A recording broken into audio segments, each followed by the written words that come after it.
Hello guys, this is Saidu Jalo. Welcome to my channel. Uh, this is the first of a series of videos that I will be making concerning Oracle database.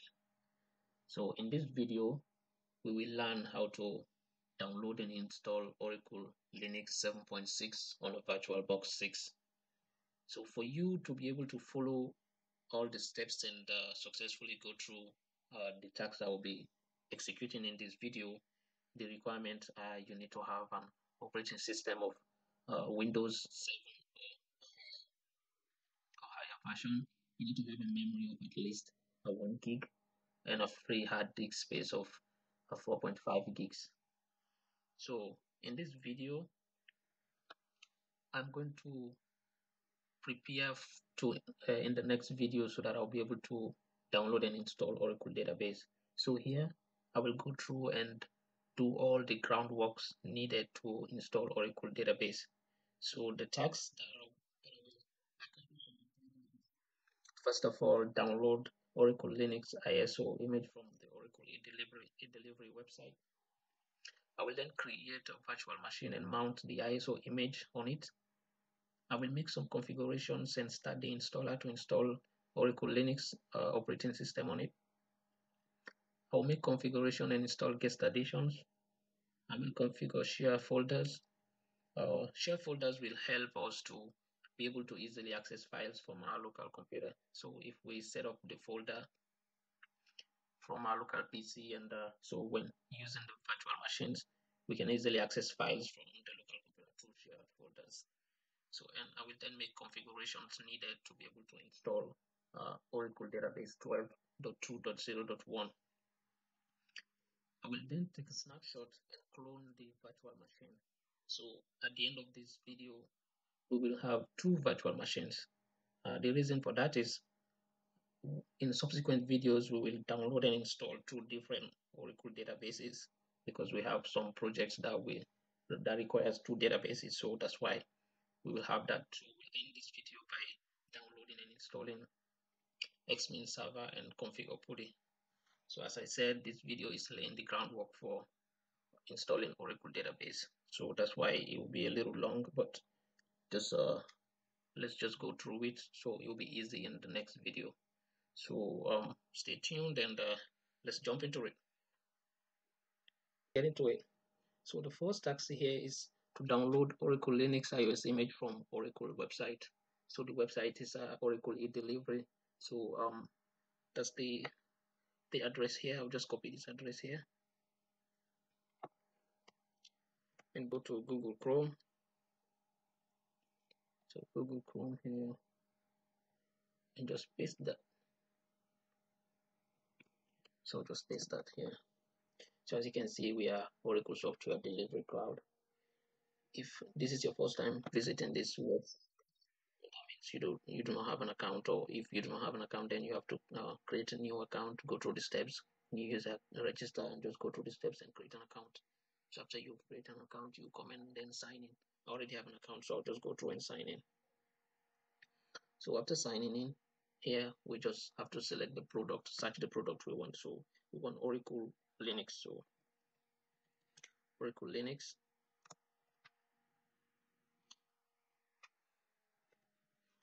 So we want Oracle Linux, we select that here. We'll see that the latest version is Oracle Linux 7.6, and that's what we want. We have other versions, but we want Oracle Linux 7.6. So I will select that here. You will see that it has been added to the cart. So to access that, you just have to open the cart. So here you can see we have Oracle Linux 7.6. You want to make sure that you are under platforms and languages. We click the down arrow here and select x86 64 bits. We select the box here and then click continue.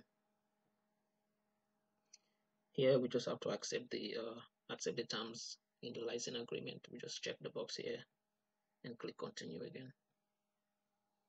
We close this. So these are the different products of Oracle Linux, but we don't want all of this, so we don't check this here and just check what we want. So what we want is Oracle Linux release 7 update 6 for 86 x86 64 bits. So this is what we want. So we'll just check this here and click download. yeah, the window is open here, and you will go through the steps to download it. I already have it on my computer, so I don't need to download it anymore. So, but that's how you do. You go through the steps and download. So I'll cancel it here. So after downloading Oracle Linux on your um on your computer, you have to unzip the file. You have to extract the files in it because it comes as a zip folders. You have to extract the files. So after doing that, then so we've satisfied this. So now we have to open our VirtualBox here and try to create a new machine. So say new and give the machine a name. So I'll just give this for short. I say ODB12C, Oracle Database 12C. So we'll confirm the path here and make sure type. We say Linux for type. So we say Linux there and version for the Oracle 64-bit. So when that is all that checks out, we click next. Here we want to specify the memory, the size of the memory we want to give to our virtual machine. I'll give 2500 megabit. You can give according to what you have, the amount of memory you have on your computer. You just have to apportion it appropriately between your local computer and the virtual machine. So I'll say next here, and we want to create a virtual hard disk.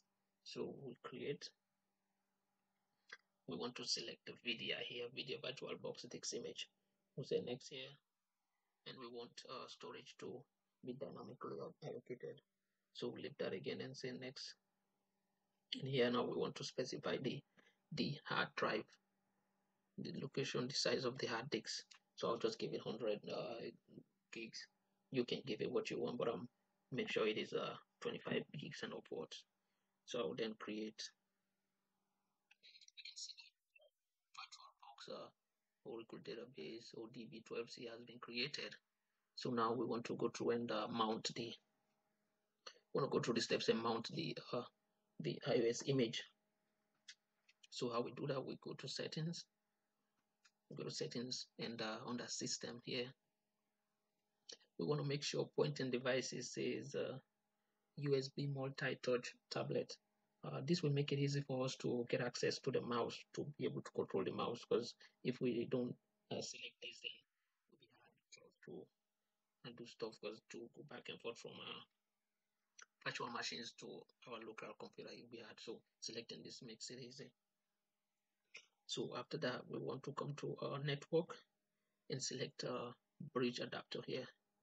Select bridge adapter, and we go to storage, and we want to now mount the disk image. So we'll come to this plus sign here, hard optical drive here, and just click it. It will give us this window VirtualBox question. So then choose, click on choose. So we want to choose our the Linux operating system we've downloaded already. You know the name, you already gave it, so that's my own name right there. So I will then choose. You can see that it is here. It says Oracle Linux 7.6 ISO, and that's the name of my virtual machine. So if that all that checks out, I say okay. So now starts my virtual machine. Now start it.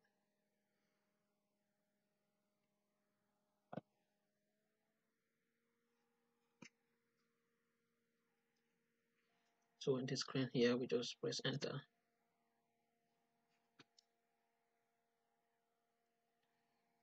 It will take a while here. We just allow it to go through and complete.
Okay, so we can see it is complete, and so here it is asking us to select the language we want to use in installing the Linux. We can see it says welcome to Oracle Linux 7.6. So we just have to make some configurations here and then start the installer. So we can choose the language we want to go through the installing process. I choose English here. Say next. So continue rather. Okay, wait for it here to be active. Okay, we'll now click date and time. Date and time, and select our region. We're in America. Select the city. North Dakota. If I'm North Dakota, so I just select North Dakota here. And we want to select the date and time we want here. So the time format I want, and so that's my time format there. So if everything checks out, we say next. So we now go to security policy. Security policy, we want to turn off apply security policy. We turn that off and click done. So under software installation, we want to select server with GUI and make sure that compatibility library and development tools are checked. So we select server with GUI and check compatibility library and development tools. When we do that, we click on. So on installation destination, we want to select the memory, the hard disk space we've specified for the virtual machine, and click done.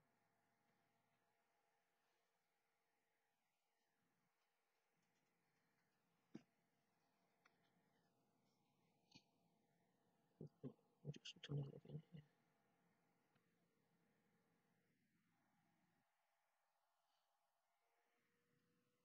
Okay, so for network and host name and network, so we want to turn on the Ethernet. So we turn this on here and wait for it to say connected. So it says connected there. And on the host name, we want to enter our host name here. So host name, my host name is sadija.com. Okay, so we want to apply the host name. So click apply. When you click apply, it should show you here. Say current host name sadija.com. So when all that checks out, we click done.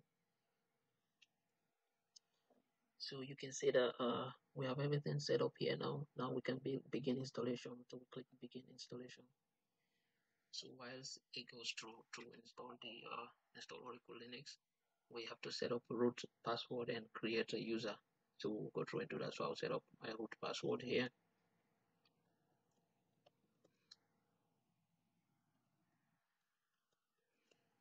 So click done and create a user. So just give my username Sadija, and we want to make this user administrator. So we check this box here and then set the password for the user. So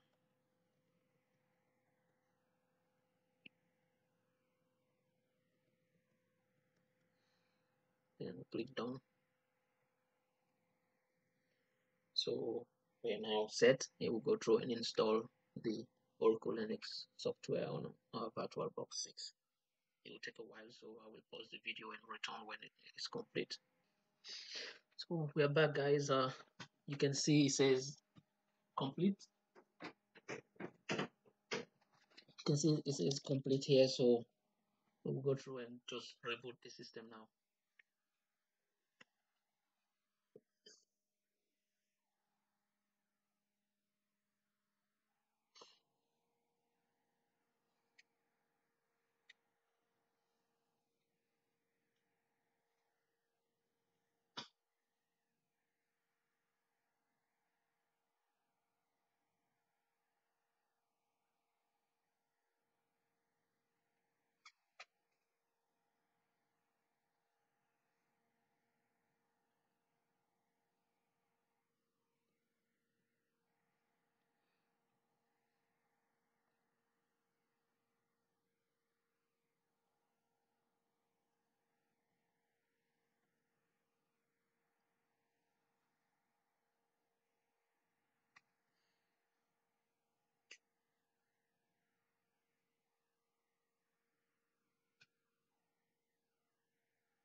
Okay, so under license information, we just open the agreement.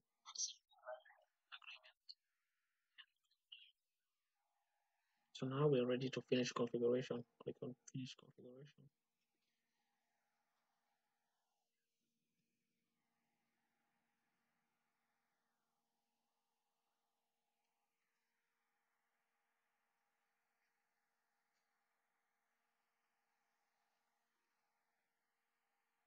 Yeah, we're supposed to log in here.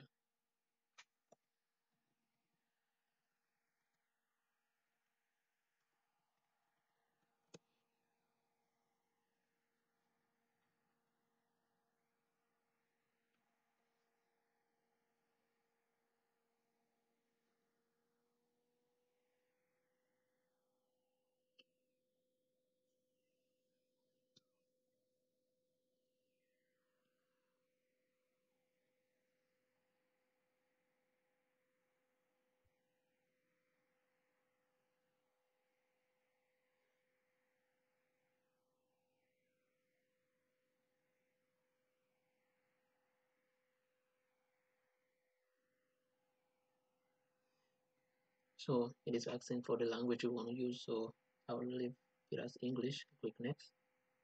The typing language also English US and click next. So I want to turn off the location services. I'll just turn that off and click next and skip here. And I'll just click start using Oracle Linux server.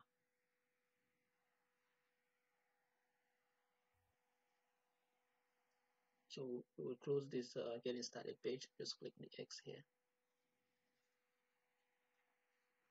So now we want to check if the network we set up is okay. So I will go to applications, system tools, and settings.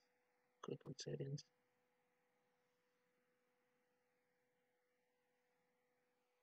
Okay, so under settings, we go to network, and under wired network, we want to click this screw here. Okay, so when this window opens up under details, we want to make sure that connect automatically is checked and make available to other users is also checked. So if that is okay, we go to identity.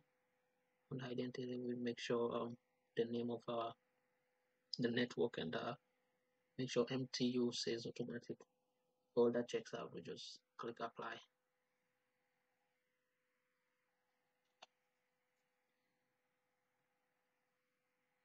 Okay, so that checks out. Then we can close this window. Okay, so we now make some configurations and install guest additions. So we try to access our terminal. So since we'll be using terminal a lot, so we'll just go through and just drag and drop terminal on our desktop here. Okay, so it will be easy to use when we want. Just have it there. So we now open terminal.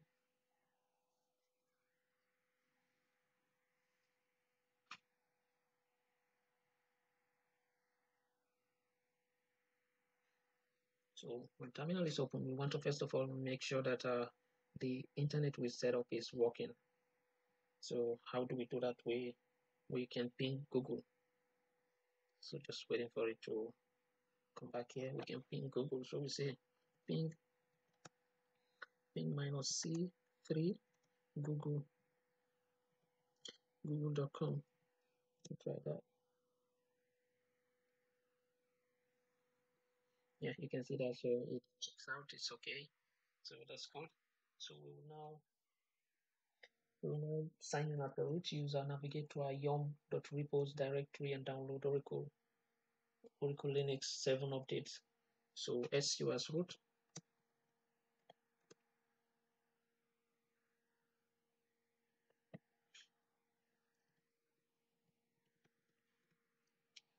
So su as root, and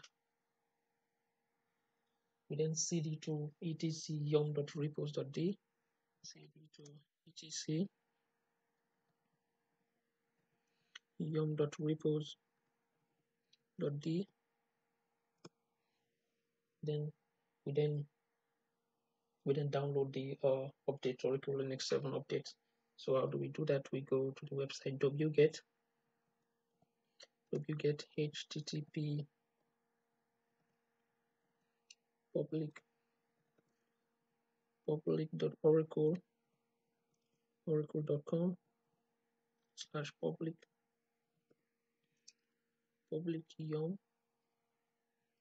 public yum Oracle Linux 7 ol7.repo. Just want to make sure here that we don't have a typo. Wget http colon / public oracle.com / public yum ol7.repo.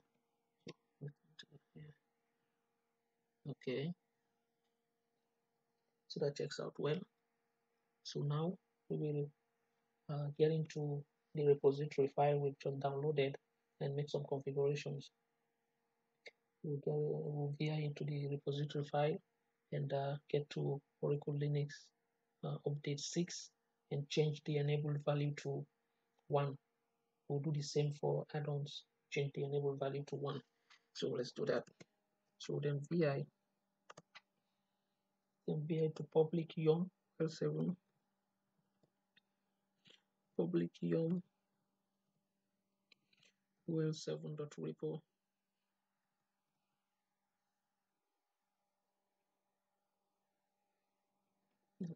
Yes, public yum. See, that's why it's good to check. So okay, so we scroll to Unix 7 update 6 right there.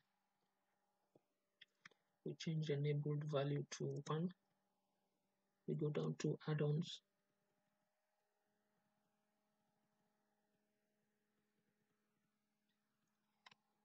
I want to change that to 1 also. Save changes and quit.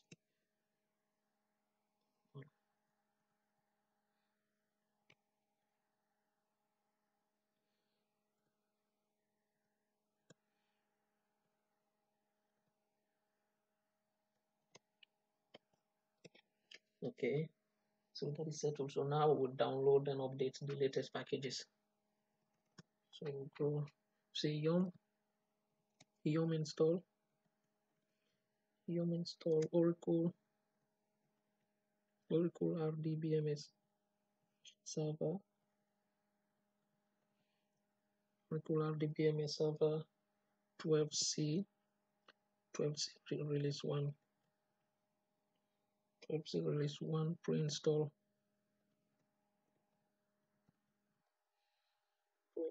so -y to accept. So just check that again. Yum install Oracle RDBMS server 12c release 1 pre-install.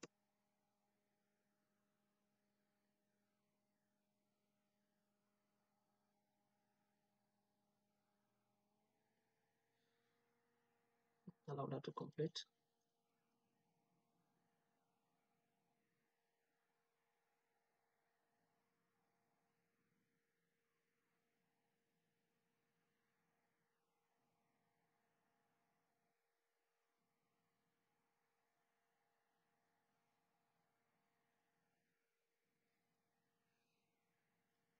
When it completes, then we'll just update these the packages we've installed. So just let it complete.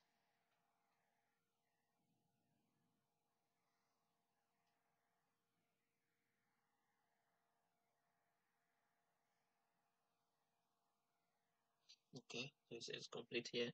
So we'll say yum update -y. So update the packages.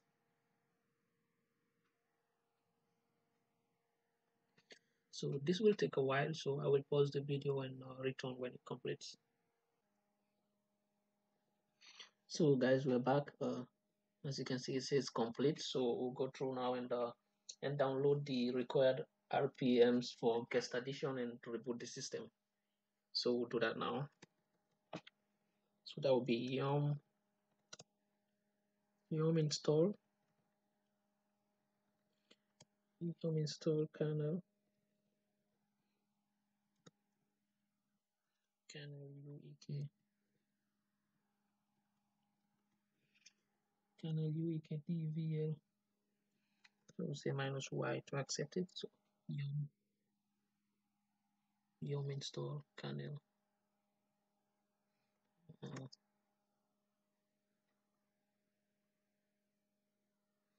Okay. So yum install kernel.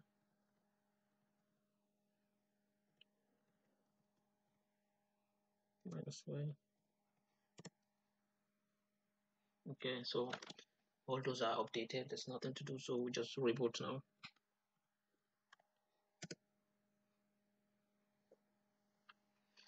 We reboot the system to effect the changes we've made.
I think here.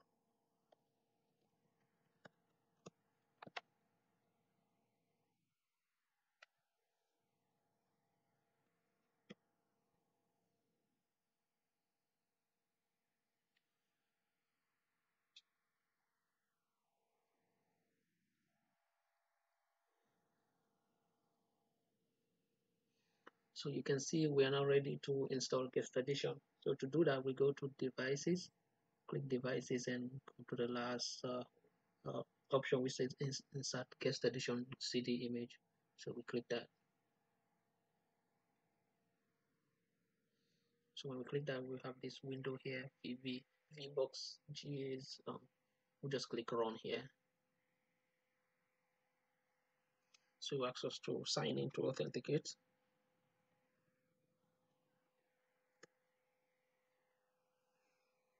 And now you go through and install guest edition.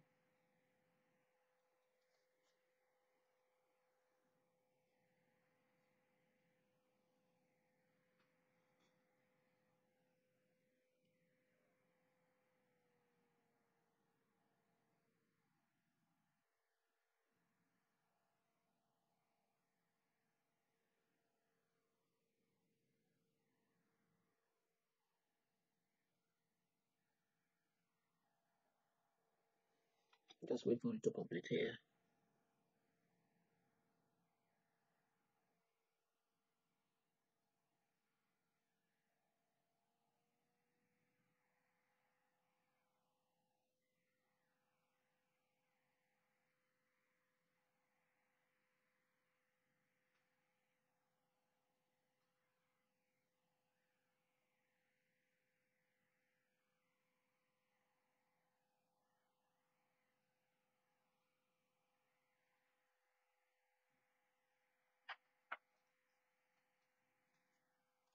Similar window to this one, you just press enter to close. So now we will eject. I will eject my disk. If you want, you can eject it. If you can leave it there, I just want my desktop to to be organized. So just right click on it and click eject. So that's good. So we will now shut down the machine and make some configurations for share folders. So the machine here and shut down.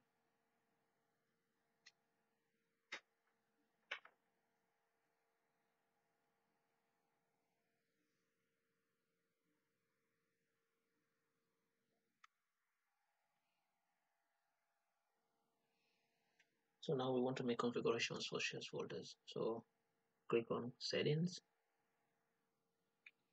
So first of all, we want to we want to we want to be able to use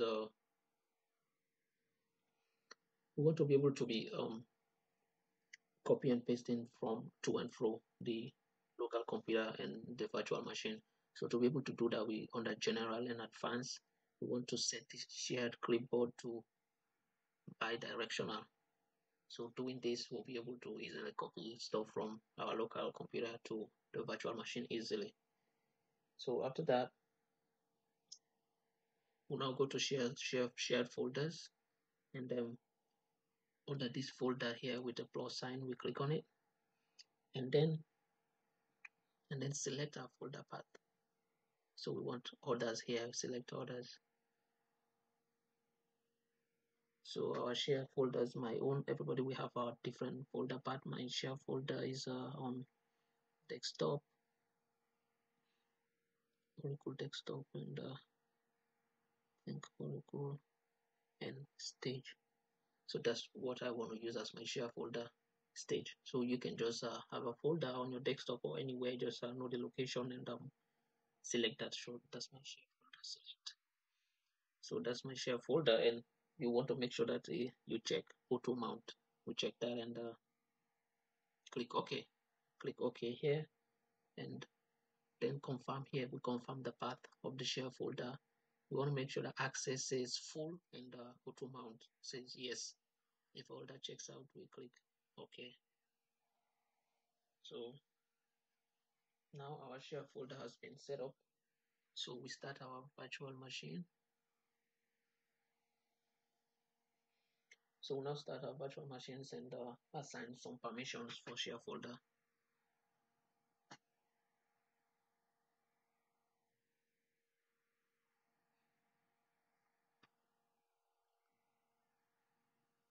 So we have to set up these permissions to be able to use share folder. So give access to who can use share folder. So we have to give access to root, to Oracle and DBA, and the host name.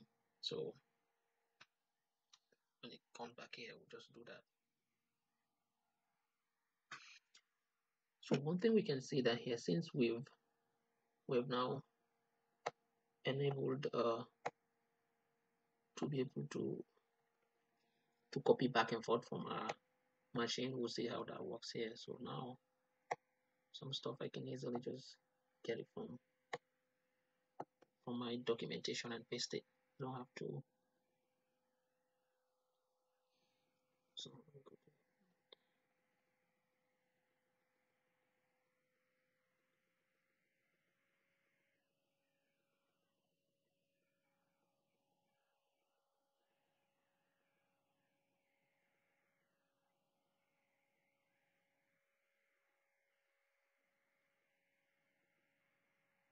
okay, so we can SU as root. So we copy. So we copy this. These are the different permissions we want to give. We want to give permission to our username, to the user we created. We want to give permission to VBox root. We want to give permission to Oracle. And we want to give permission to root DBA root. So I'll just copy this here.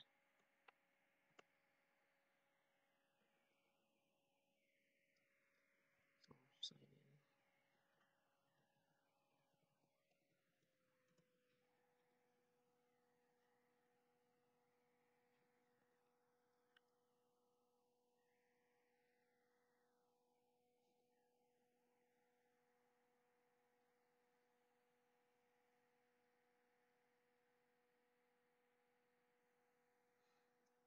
on terminal.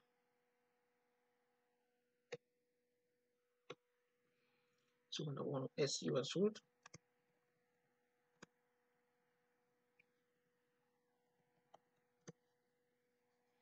so SU root, then just paste that and enter Sadika.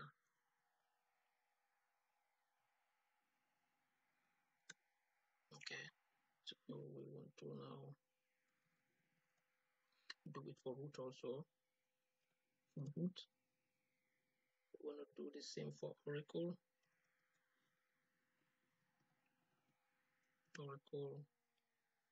And I want to do it for DBA root. Okay, so that is okay. So we now reboot. So you see how it is simple now. We can just copy back and forth easily.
So when this one comes back up, we'll just check if the permissions we've given, uh, if the changes were affected.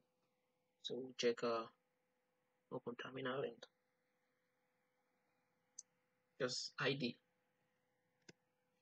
So if we give ID, we'll see that the primary user is Sadija and the secondary user also is Sadija, and group is Sadija, and two other users are VBox, XSF, and that.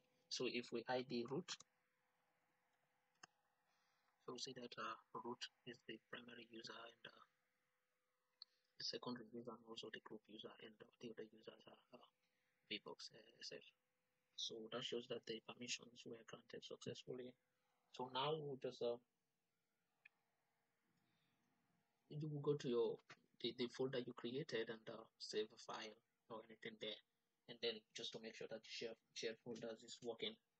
So we will navigate. I already have files saved on my share folder, so you can do that. You can go save any file in your share folder and see if you can find it here.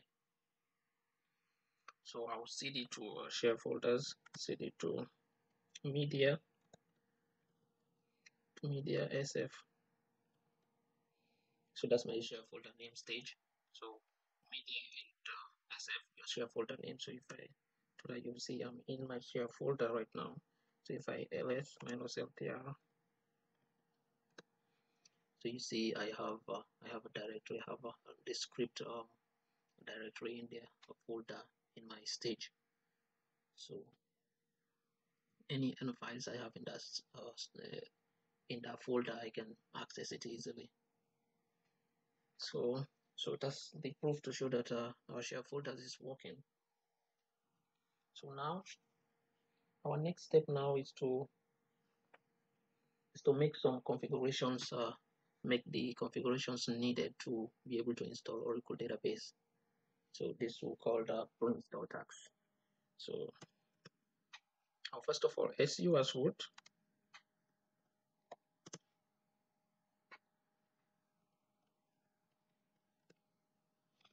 So su as root,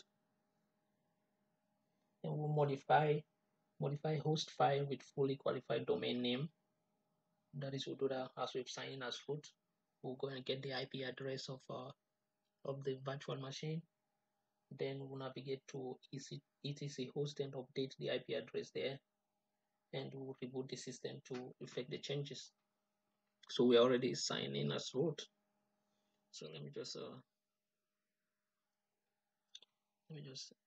exit here first.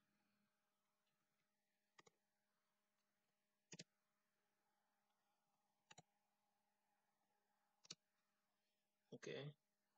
So to get the IP address, we'll just do ifconfig.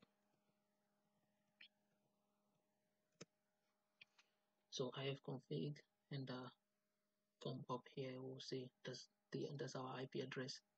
Our IP address right there. We should take note of this, write it somewhere. Just try to remember it. So it's 192.168.0.13. So write it somewhere. Just take note of it. So after that, you then navigate into open the host file and try to update this IP address here. So just take note of mine.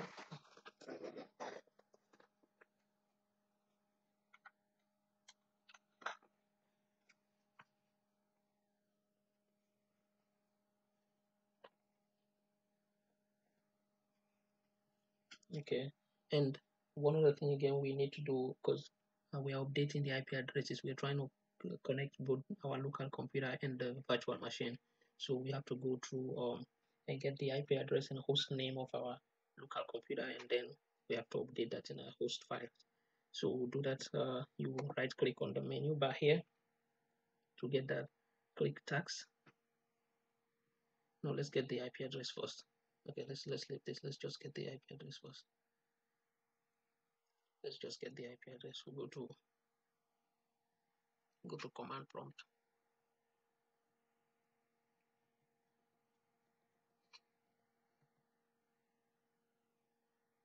My computer is a little slow.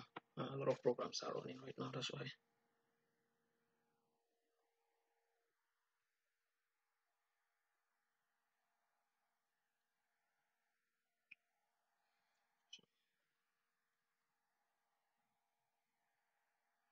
So on command prompt. So to get the IP address on our local computer is Ifconfig. So Ifconfig, we can see that IP4 address, that's 192.168.0.8.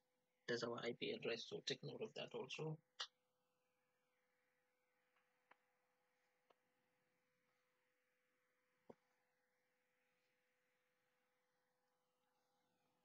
So to get the name, the host name of our computer, we say host name. Easy. So that's our host name right there. Host name. So I'll copy that.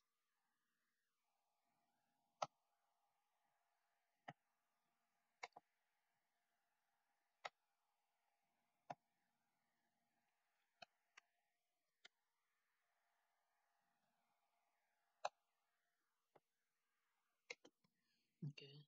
So we copy that, and let's update it here now. So if we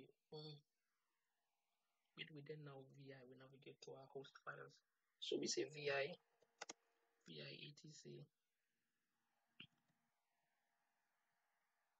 etc host. So we can see here that's the domain name. So we want to update that. We want to update our host file here.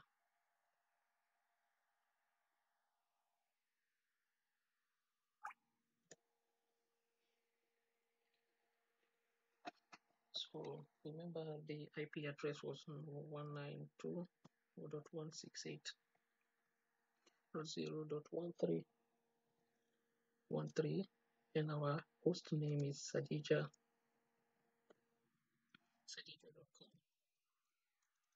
We want to put again into Sadija. And the IP address that we figured for our local machine was 192.168.0.8, and And the name of our local computer is let me see, I think I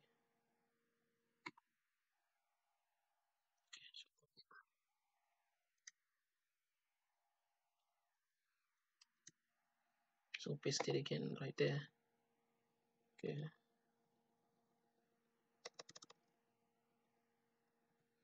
Okay, so that is okay right there. So we save this.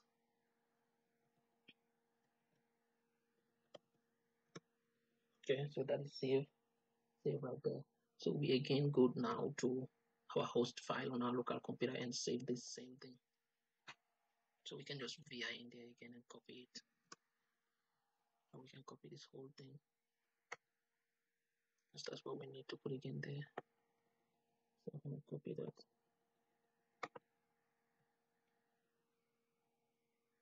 Okay.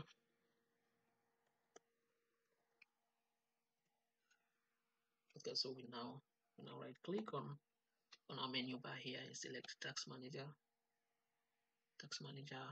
file.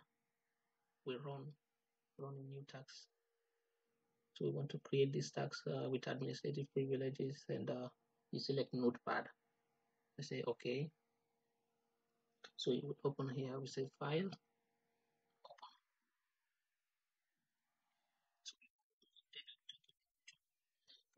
or select all files, and we open our host name. Mine is already because I've visited this more than once, so it is already set to the directory I want to etc. But for yours will not be the same. So when you open here, you would have nothing here. So to get to etc, you have to start from your Windows. Okay, so I'll go back all the way. So from your C drive, your Windows. Okay, so we open that.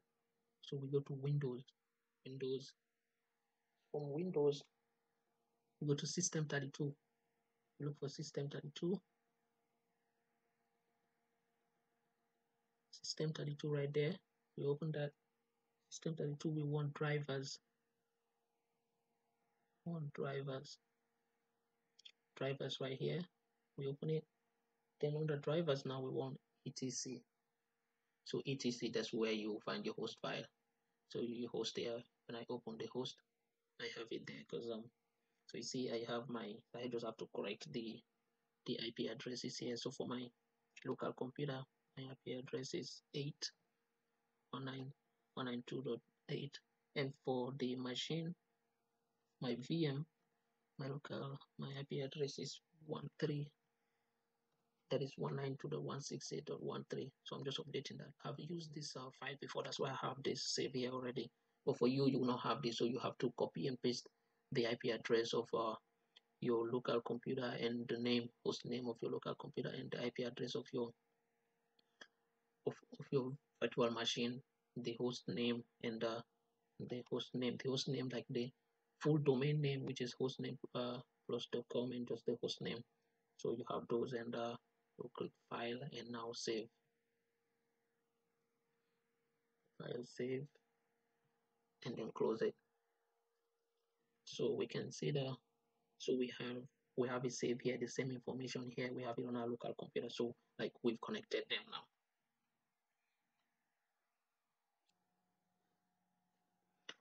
So yeah, so we're trying to disable SC Linux, so we are signing as root. So we cd to etc SC Linux, and then we run vi config.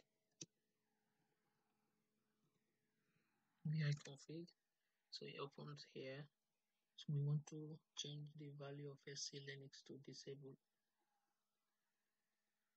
So we delete that. I said disabled. We save the changes.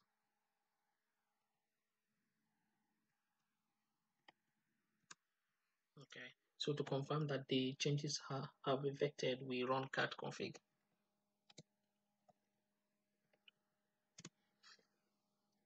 So you can see that SC Linux equal disabled, so that worked out well. So that's fine. So our next step now is to disable firewall. So we disable firewall by executing the following commands. So disable firewall by executing the following command. So we'll run this command. Just copy it here and paste it.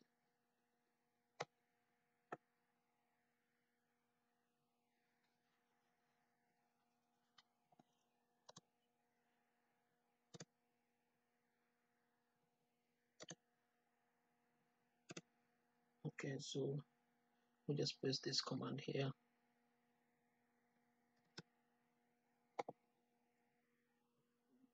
Service firewall stop. Okay, then the next command is systemctl disable firewall. Copy that again. Can paste it right there. Systemctl disabled firewall. Disable firewall. Make sure it says firewall. Okay, so that is disabled. We are on track. So now we will create a Oracle bash, Oracle base, and Oracle home directories and assign permissions. So create directories and assign permissions. So easily again, we just go to our document and copy the command we've already. So we'll make directory. So make that directory. So we'll make directory. So we'll make directory -p home app Oracle product 12.2.0.1. Make the directory, and then we want to change the group. We want to make Oracle as the owner and Uninstall as the group.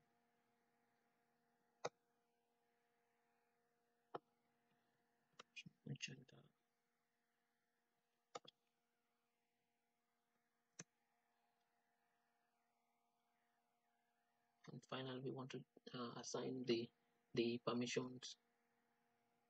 To assign the permissions here.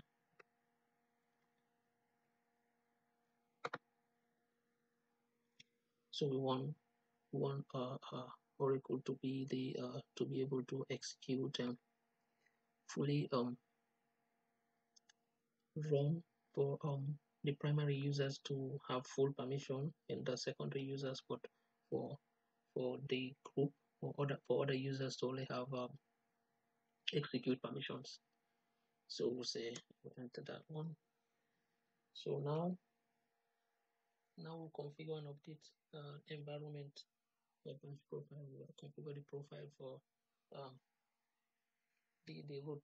So here I have the codes already in my documentation, but if you want to use those codes, it's okay. If you want to again search for the codes, you can just go to Google search Oracle base install 12c 7 and look for Oracle database 12c release 1 and copy the codes. But I'll just copy it here from my documentation. I'll just copy it from my documentation. So first of all, we have to sign in as root, and we are already signing as root here, so that's good. So we want to change Oracle password because we need to change this profile here as Oracle user. So we will change Oracle password and then log in as Oracle for us to be able to execute this. So we say password Oracle. We want to change the password. So it will ask us to enter new password. So just say Oracle. Yeah, it says password too short, but I'm just ignore that and re-enter my password. Let's say retype the password. Okay, so it was the password was taken, or authentication token was taken successfully. So we will now sign in as Oracle. So we'll say SU Oracle. Okay, so we are signing as Oracle.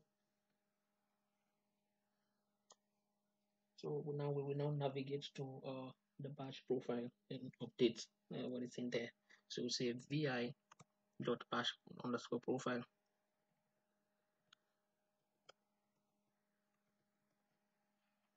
We are into bash underscore profile. So it will take us here. So here in the file, we want to delete everything after the user specific. So everything after this line, we'll delete, and then paste the code would I will copy from the documentation. So I'll just delete all of this.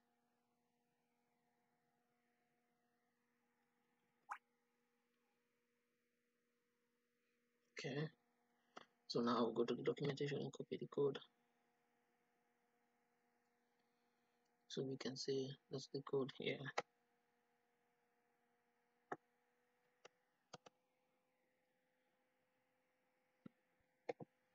And paste it. Okay.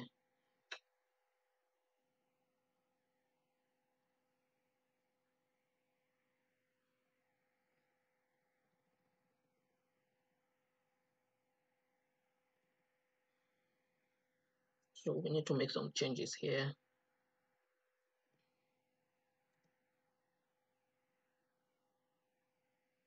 Okay.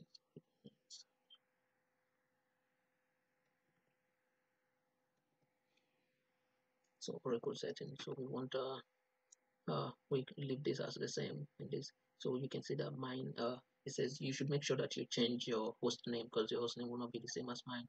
So host name should be different, and make sure Oracle home, Oracle unique name is Oracle test. You can give it your own unique name, but I give you Oracle test. So the Oracle base is Oracle home app Oracle, and Oracle home is the Oracle base plus product 12.2.0.1 and DB1. So that's just the path to.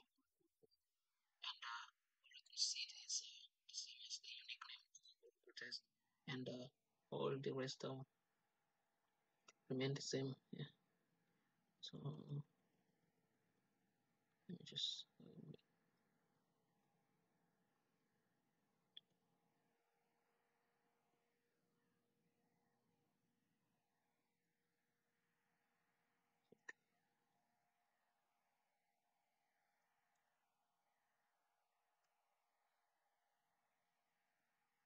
Okay.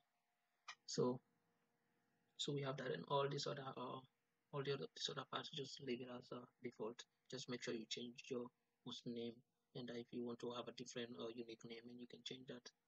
So we will save this here. We'll save it and quit. So after setting up your bash profile, just to make sure that it was set up correctly, we try to just prove that. So we try to cd to Oracle home. So say cd Oracle underscore home.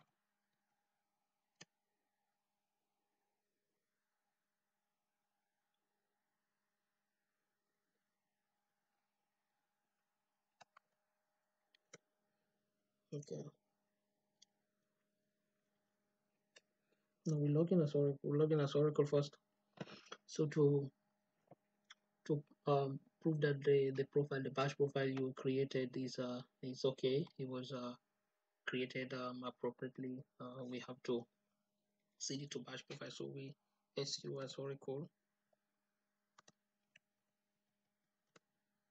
So we su as Oracle, and then cd to the home directory. So we cd to $Oracle underscore home.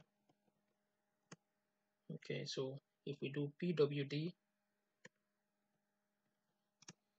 should give us the path to the home app Oracle product 12.2.0.1 db1. So that shows that we've set up the bash profile correctly. So that's good. So now what we do is we can reboot the system, just to reboot the system.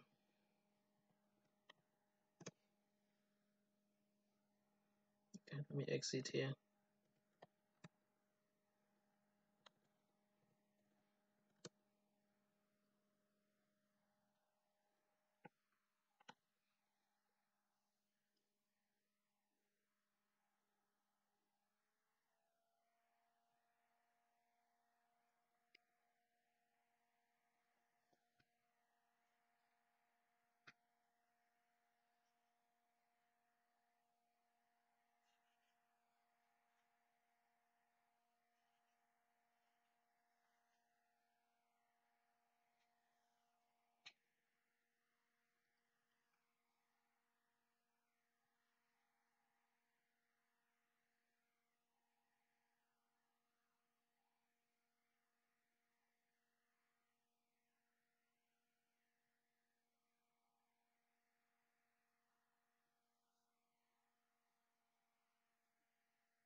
So we can now close this. Can just shut down the machine here.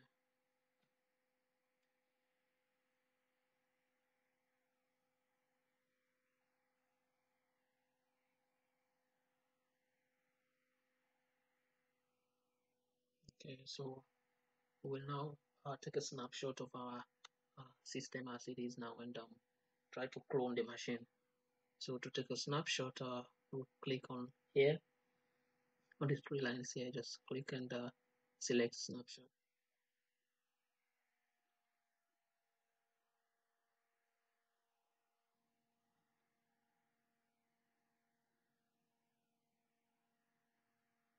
So you see it has opened this terminal here. So we want to take a snapshot. We click on this camera symbol here with the plus sign. Take. So we say take there and give the snapshot a name. So let's just call this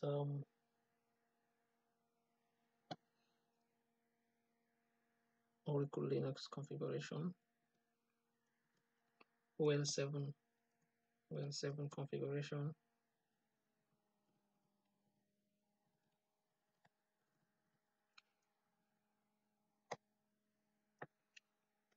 Copy that and paste it on descriptions here. So and we say okay. Yeah, so we can see that we have a snapshot here. So after taking the snapshot, we can now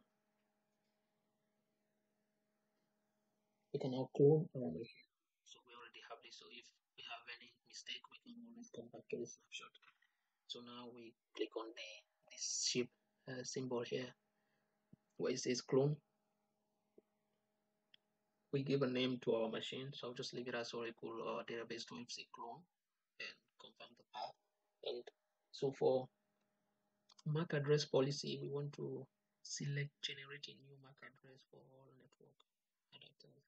So we want to select that and we just select this for fancy reasons. Keep this name and keep hard drive. So we select those and click next.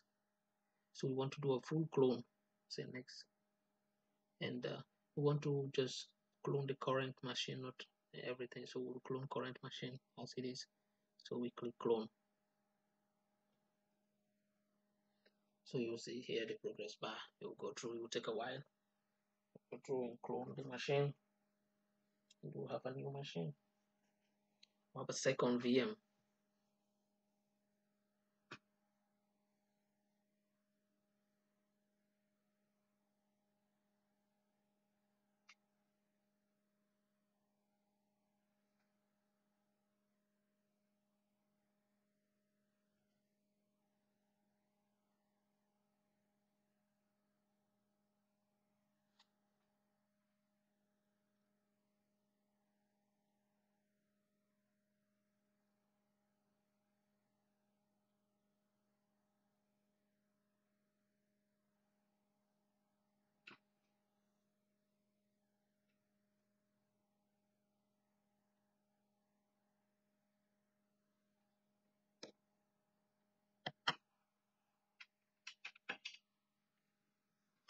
So it will take a while here. I'll just pause and come back when it's completed. Two different machines now here. We have the clone machine and we have the original one, which is Oracle Database 12c, and we have Oracle Database 12c clone, which is the new one we just created by cloning the original one we have. But right now there is no difference between them because all the configurations that are on this one are the same on this other one. So what we need to do now is make some changes on the machine we cloned so that they will be two different virtual machines. So that's the task we're going to accomplish right now. So we'll go ahead and start it up.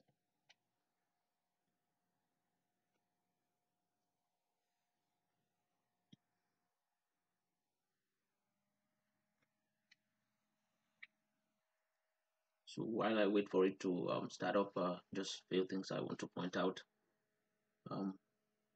We're going to go in and check out the IP address of this machine and update it in the host in it etc host. So and we're going to go into a bash profile also and update some information there also.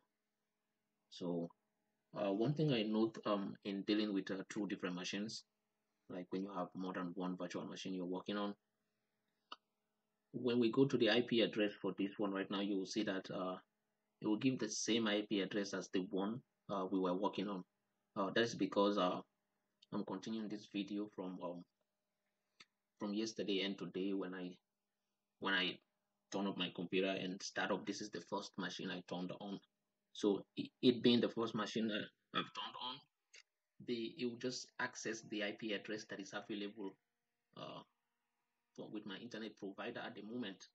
And if nobody else is using the internet, I'm the only one, so it will give me the same IP address as the one I was using yesterday.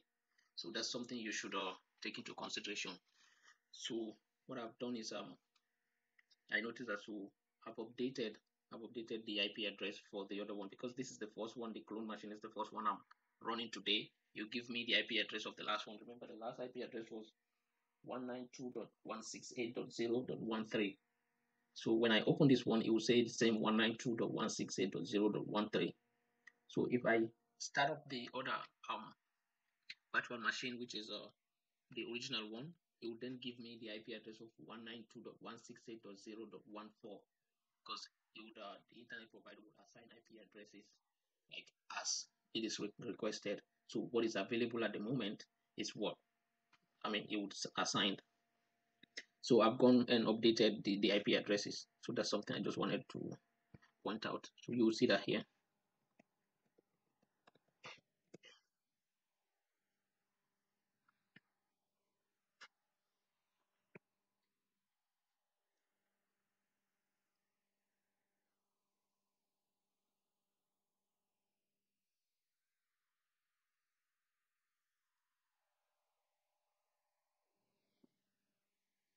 So as we can see, let's open terminal here.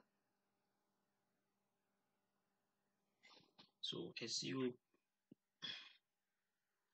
as root.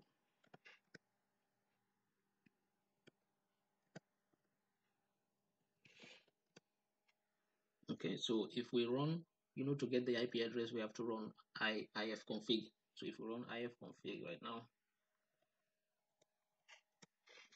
okay. So as you can see, it says here the IP address is 192.168.0.13. If we could remember, this was the IP address we had for the last machine, and as I said, that was because I've shut down and reconnected again. So, and this is the first one I've opened today when I reconnected. So the internet provider will just assign the one that is available because that one is not running and I've not connected it today. So this IP address is idle, so that's why it has been assigned to this one. So now it is like the reverse. So this one will have this IP address, and the previous machine will then have 192.168.0.14. So I've done some of those updates on the other one. So to update the IP address on this one now, so we say we vi into host into etc host.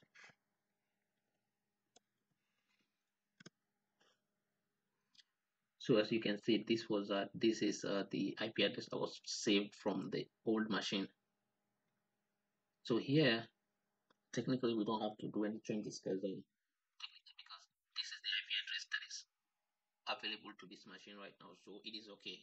So it was the old machine that we have to change because, as I said, we did the reverse here.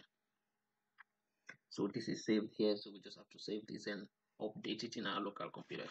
So I'll just save this because it is okay. As you can see, that's the IP address and also the IP address and host name of our local computer. One thing we want to do again here is if we want the two virtual machines to be able to communicate to each other, we have to again put the IP address of the other virtual machine here. So what I would do is just copy this one.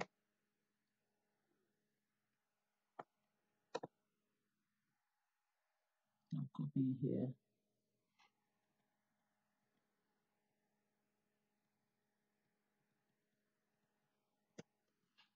Now then paste it.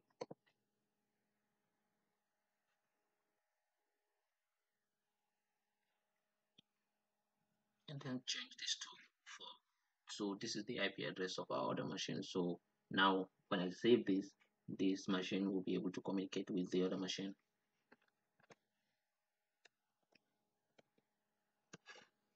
Okay, so that is done. So we need to go again into the local computer, our host files in our local PC, and update that. So I've already done that here. You know the steps now, how to go through and do that. So we go into host and open that. As you can see, I have my IP address and host name of the computer, the IP address and host name of our clone machine, and IP address and host name of our original machine. So they are all here. So just have to save that. So this is saved here. So our next step now is to go into our batch profile and update some of the information we need also. So with that, we have to log in as Oracle. So we say SU Oracle.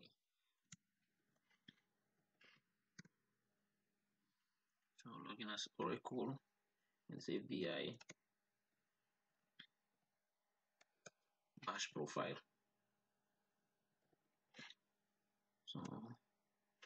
So we VI into our bash profile here. You can see that. Okay. Most of the information here will remain the same, but we want to change the Oracle seed. So let's change this one to Oracle Dev DEV instead of test. So the same for here. RCLDEV. So we're changing the unique name and the seed. So the unique name is RCLDEV. Okay, you will see this because we will use this the Oracle seed later when we're dealing with the database. But every other information remains the same. So we'll save this and exit here. Okay. So now our next step is to go into our old machine again and update the IP address of this one into that machine. So we'll do that because we want to make sure that all the three machines are communicating. That is the two virtual machines and the local computer. So we'll do that now. So I'll just reboot here to effect the changes. Okay, I have to exit as Oracle first.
So I will shut down this one.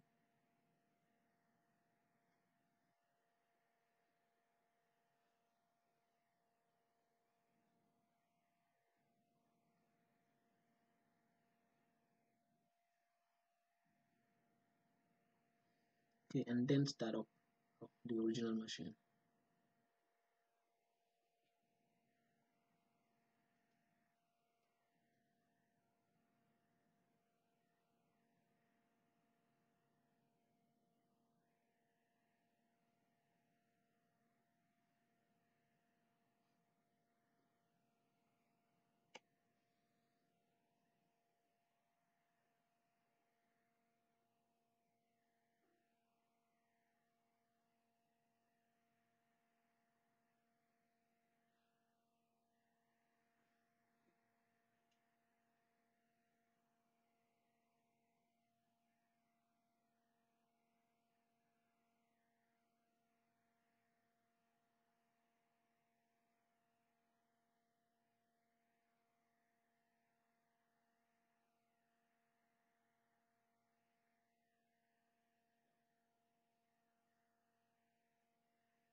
So now open terminal on this one.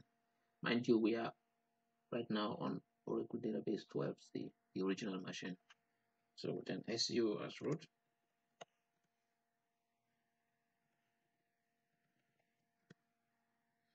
Okay, so just to prove, if I run Ifconfig right now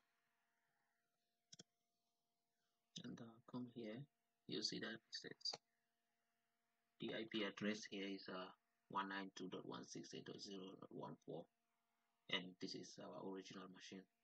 So you see, so that's just change, but that's okay. I believe you understand the reason behind that now. So I'll then VI into the host file.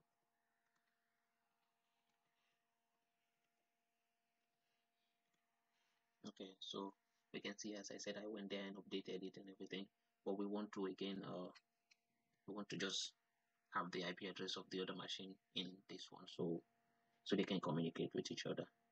So I'll just copy this one. I think I have it copied already.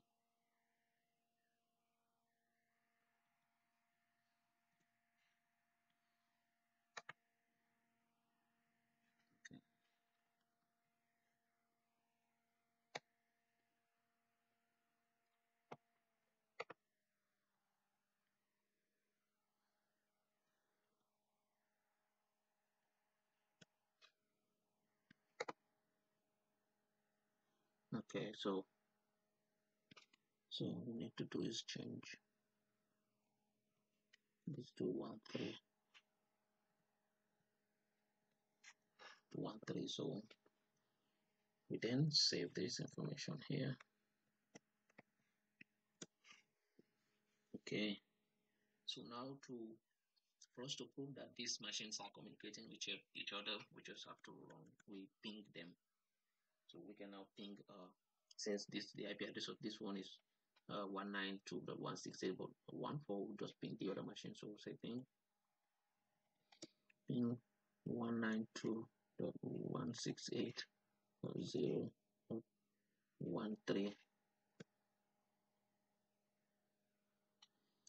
As you can see, it is connecting to the other one.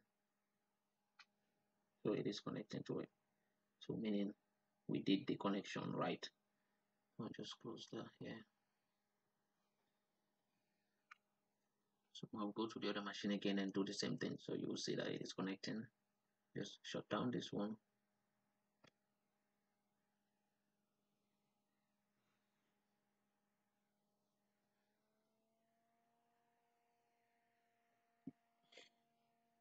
Okay. So I'll open now the clone machine again and just want to check that it is communicating with this one.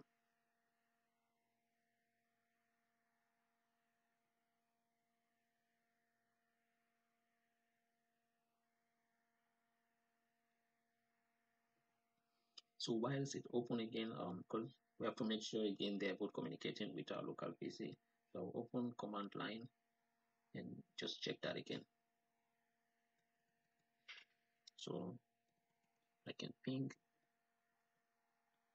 192.168.0.13. You see, it is communicating to our Oracle, our clone machine. So I'll ping the other one again, the Oracle database 12c. I'll say ping 192.168.0.14.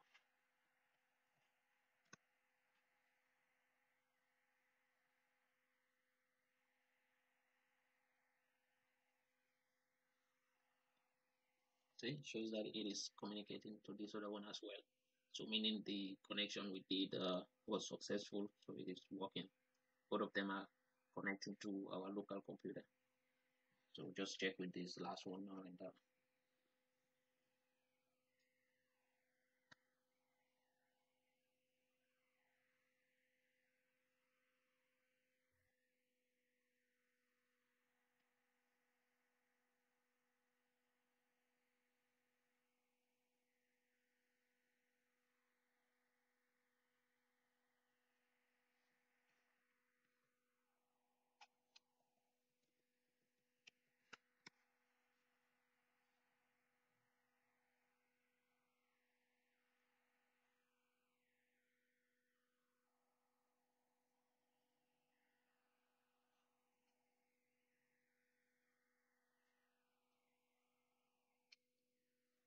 okay.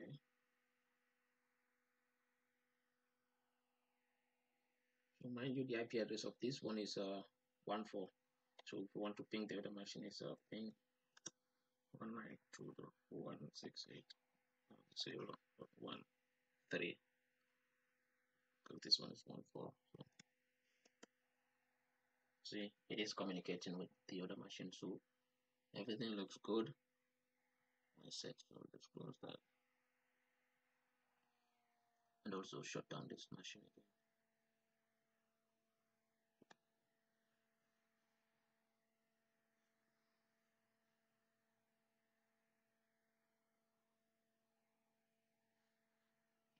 So what I need to do now is take a snapshot of this one also at the state it is at right now. So we can always revert to that. So this one we have a snapshot already. So we'll take a snapshot of this one.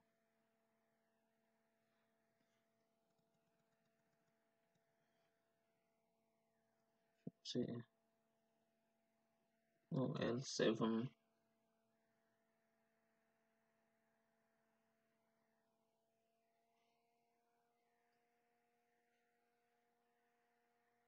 L7 installation.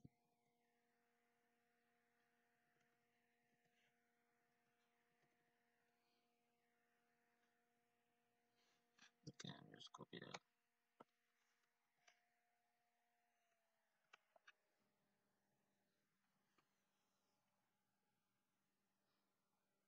So you can see we have a snapshot of this one and also a snapshot of that. So we are set now.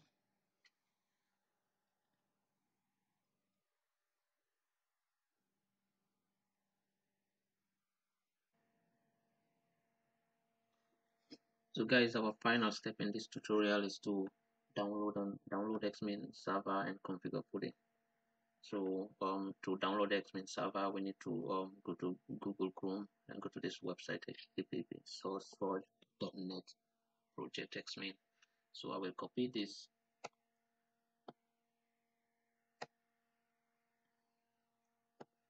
address here and just paste that into my browser. So you see that's the site xmin for Windows. So all we need to do is just click on the download sign here. So click download. I've already did that. So I have it downloaded xmin 6. So I have it here. So now you can download the document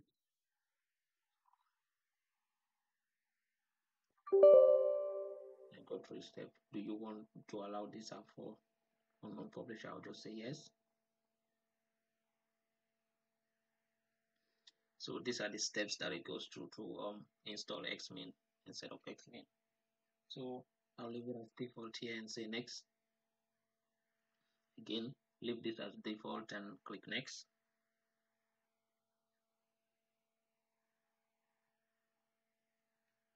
Yeah, because I've installed it before, and so that's why it's telling me that. Yeah, I'll just say yes. So now it's asking me how I want a normal PuTTY link. I want the normal link, and so these are just some components you want. Select the component that you want to install. So I want to use, the support of non-US keyboard here. I want to launch X launch wizard. Yeah, I want to run a normal PuTTY. So yeah, so we leave that as default there. Click next. Again, so this again we leave it as default and click next. So here you want to create a desktop icon for X launch. So check that and just leave this one as default. Click next.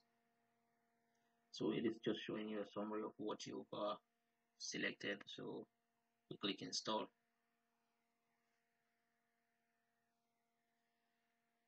So as you can see, it has been installed. So say finish.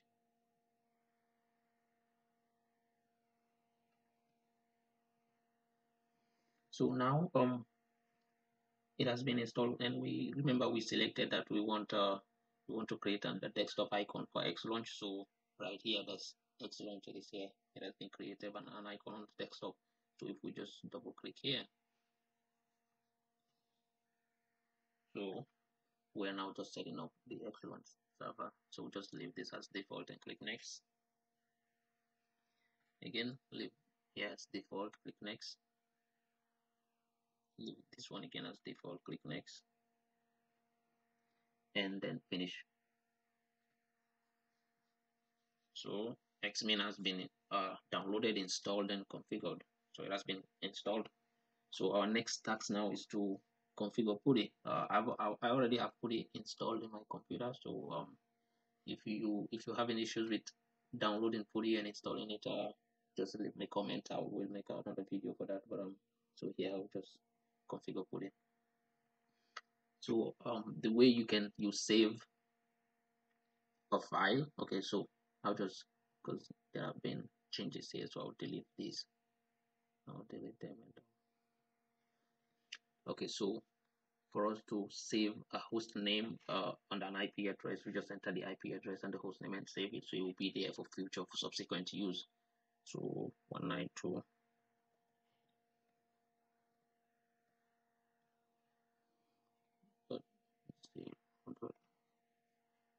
.13. That's our first IP address. Then that one we called it sadija.com.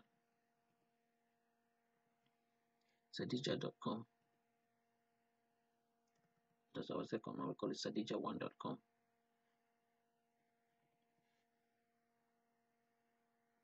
So we save that, and the other one is just 4 192.168.0.4 rather, and this one is just sadija.com, and we save this also. So we have them in there. So to load a specific machine or a host name, we just select on the host name. So if we want this one, we select on that and click load and click on load. So if you can see, that's what is loaded right now. If I click on this one and select load, see it changes here. Okay, so we have to still do some other changes. So we expand SSH here and select X11. Expand SSH, select X11, and make sure we enable this, enable X11 forwarding. Check that box. So we check that there. And now go to appearance. We just want to make it a little fancy.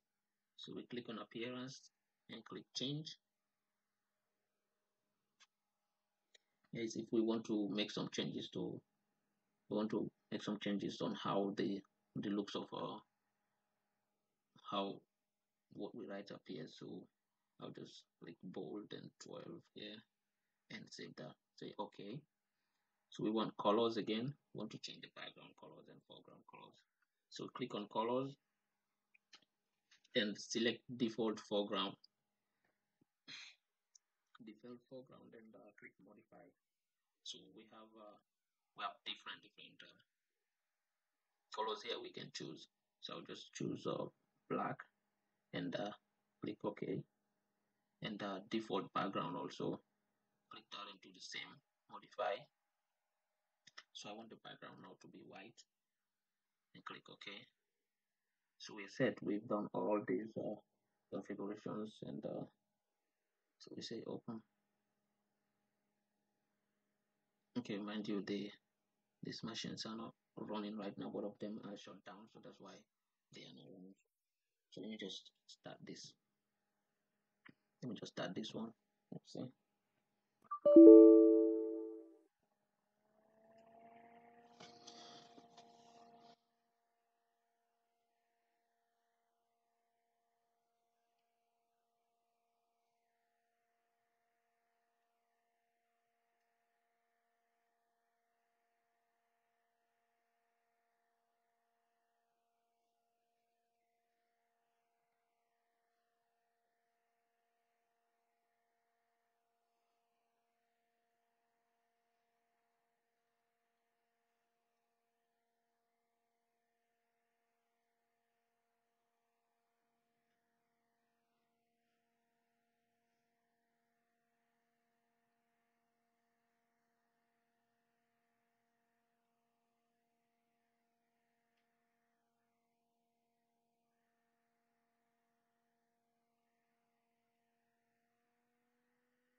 Okay.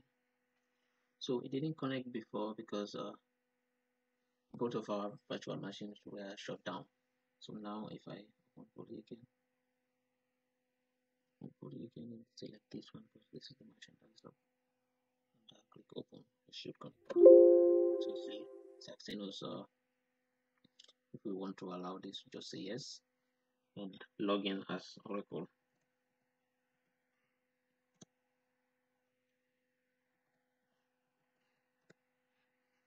So you see, it's working. But it's working.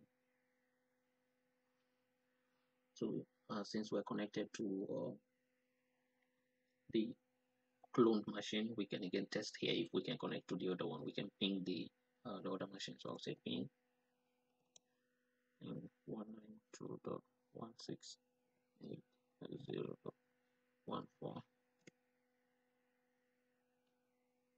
So you see, it's working.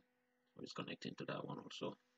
So thank you guys. So that's the video we've done for installing Oracle Linux on the Oracle Linux 7.6 on a VirtualBox. Oracle Linux 7.6 on a VirtualBox 6. So mind you, we went through and downloaded Oracle Linux ISO image from Oracle eDelivery. We created a new virtual machine and mounted the ISO image on it. We made some configurations and started the installer to install the Linux operating system. We made configurations and installed guest additions. We configured shared folders. We made configurations needed to be able to install Oracle Database 12.2.0.1. We took snapshots and cloned the virtual machine, so we end up having two machines. We then downloaded and installed Xmin server and configured PuTTY. So guys, right now we are set. On our next video, all we need to do is just install Oracle Database. So as you know, we have two virtual machines, so we will install two different databases and then have some projects to work on those databases. So thank you for tuning into my tutorial, and if you like it, please give a thumbs up or leave a comment or subscribe to my channel. Thank you.